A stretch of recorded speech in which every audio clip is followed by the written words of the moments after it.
ایک پولیس کے پاس سیکشن ہے 751 جیسے کہتے ہیں، عام زبان میں 751 ہمارے ہاں اس کو بہت زیادہ بولی جاتی ہے کہ پولیس جو ہے وہ عام کسی بھی شہری کو ایک تو پکڑ کر اندر کر سکتی ہے، اگر اس کے پیچھے اس کے کچھ اور مقاصد بھی ہوں پھر بھی وہ اس سیکشن کو یوز کرتا ہے یا کچھ پارٹیوں کو کر لیتا ہے۔ یہ 751 ہے کیا جو پولیس کو اتنا زیادہ بااختیار کرتا ہے؟ اچھا، یہ 715 کی جو پاور تھا نا، یہ سی آر پی سی سے نکلتی ہیں، کرمنل پروسیجر کوڈ سے۔ تو یہ حقیقت میں سیکشن 107 ہے 107 جو کہ بات کرتا ہے prevention for breach of peace. تو اگر پولیس کو خدشہ ہے کہ کوئی بھی بندہ پبلک نیوسینس کریٹ کر رہا ہے، پبلک نیوسینس کریٹ کر رہا ہے یا بریچ آف پیس کریٹ کر رہا ہے، یا اس سے جو عام عوام کے سکون کو، معاشرے کے سکون کو خطرہ ہے، یا کوئی لڑائی جھگڑے کا اندیشہ ہے، یا کوئی وہ شرارتی شرپسند عناصر رکھتا ہے، تو پولیس اس کو اریسٹ کر سکتی ہے، اور اریسٹ کر کے یہ جون سے اس کو کچھ عرصے کے لیے اندر کر سکتی ہے، یا اس کو اس چیز کی شیورٹی لے سکتی ہے، ضمنی لے سکتی ہے اس سے کہ وہ بندہ ایسا کوئی قدم نہ لے جس سے بریچ آف پیس یا کوئی ایسا معاشرے میں بگاڑ، معاشرے کے سکون میں یا جو آپ کا ماحول ہے اس میں کوئی انتشار پھیل سکتا ہے۔ تو یہ ہے 107 کی اصل پاور جو پولیس کو انیبل کرتی ہے کہ وہ کسی بھی پرائیویٹ انڈیویجول کے خلاف وقتی کوئی ایکشن لے سکتی ہے to prevent breach of peace. تو اس سے بچا کیسے جا سکتا؟ دیکھیے، اس سے بچا یہ جا سکتا ہے کہ آپ پولیس کے ساتھ تعاون کریں اور کوئی ایسا حرکت نہ کریں جس سے شک ہو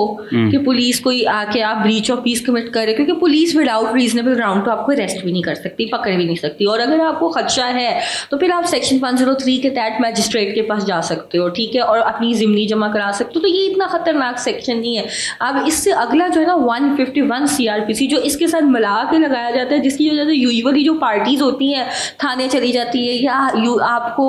ناکے پہ اریسٹ کر لیا جاتا ہے، یا اس کے علاوہ آپ اگر سگنلز پہ اریسٹ کر لیا جاتا ہے، یا آپ کو ویسے ہی 2-3 دن اگر اریسٹ کیا جاتا ہے، یوزولی اگر ایم پی او لگا ہو یا کوئی آپ نے ہڑتال کی ہو، یوزولی ایسا بھی ہوتا ہے ہڑتال میں، اسٹرائکس میں جو پولیس اریسٹ کرتی ہے نا بغیر دفعہ 144 کے تحت، وہ 151 سی آر پی سی کے تحت کرتی ہے، پریونشن آف دا آفینس۔ کہ پولیس کو خطرہ ہے کہ آپ کوئی نہ کوئی ایسا قابل دست انگیزی جرم کمٹ کر سکتے ہو۔ بیسیکلی جرم 2 قسم کے ہوتے ہیں، قابل دست انگیزی، ناقابل دست انگیزی۔ جو قابل دست انگیزی ہے نا، اس میں پولیس کے پاس اختیار ہوتا ہے کہ جیسے ہی وہ جرم کمٹ ہوا ہے نا، پولیس آپ کو اریسٹ کر دے گی، جبکہ ناقابل دست انگیزی میں پولیس آپ کو اریسٹ نہیں کر سکتی کورٹ کی اجازت کے بغیر۔ تو جب قابل دست انگیزی کے جرم، اگر پولیس کو خدشہ ہے نا کہ قابل دست انگیزی جرم ہو سکتا ہے، تو بھی پولیس آپ کو اریسٹ کر سکتی ہے 151 کے تحت۔ تو جتنے بھی پولیس اریسٹ کرتی ہے خدشات پہ، وہ 151 سی آر پی سی کے تحت کرتی ہے ایک نارمل بندے کو۔ اب اس کے علاوہ جو پولیس کی باقی پاور آف اریسٹ ہے وہ سیکشن 53 سے آتی ہیں۔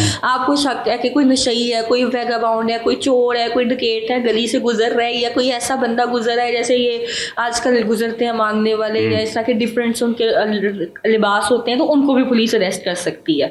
تو یہ ساری پاورز ادھر سے آتی ہیں۔ تو یہ پولیس کو امپاور کرتی ہیں کہ وہ کسی بھی ایسے بندے کو اریسٹ کر سکتی ہیں۔ یوزولی کار چیکنگ کے وقت، سرچ کے اوپر، سیئر کے اوپر یہ والی پاورز لگتی ہیں۔ 2 پارٹیاں جب تھانے میں جاتی ہیں، 2 بات نہیں مانتی، کسی ایک ایجنڈے پر نہیں آتی، تو وہاں پر بھی یہ پولیس یہ دفعہ لگا دیتی ہے، سیکشن لگا دیتی ہے، ان کو دونوں کو اندر کر دیتی ہے۔ پھر وہ نہیں، ایسی کوئی بات نہیں ہے، ایسا ہوتا تو نہیں، یا ہو سکتا ہے اگر ایسا ہوتا، اگر ایسا ہو تو پولیس اپنے اختیار سے بالکل تجاوز کرتی ہے، اور ایسا بالکل بھی نہیں ہو سکتا۔ اور اگر 107 میں آپ کو پولیس اریسٹ کرتی ہے تو وہ شورٹی بانڈ لے کے، ضمنی لے کے، اسی وقت آپ کو چھوڑنے کی مجاز بھی ہے۔ یوزولی ہم نے دیکھو اگر پولیس انڈر کرتی ہے تو اس کے گھر والے اگر لینے آتے ہیں تو پولیس چھوڑ دیتی ہے۔ تو یہ وہ والی پاورز ہیں جس میں پولیس جو ان سے اپنا جو پیرنٹل رول ہے وہ پلے کرتی ہے۔ صحیح ہے۔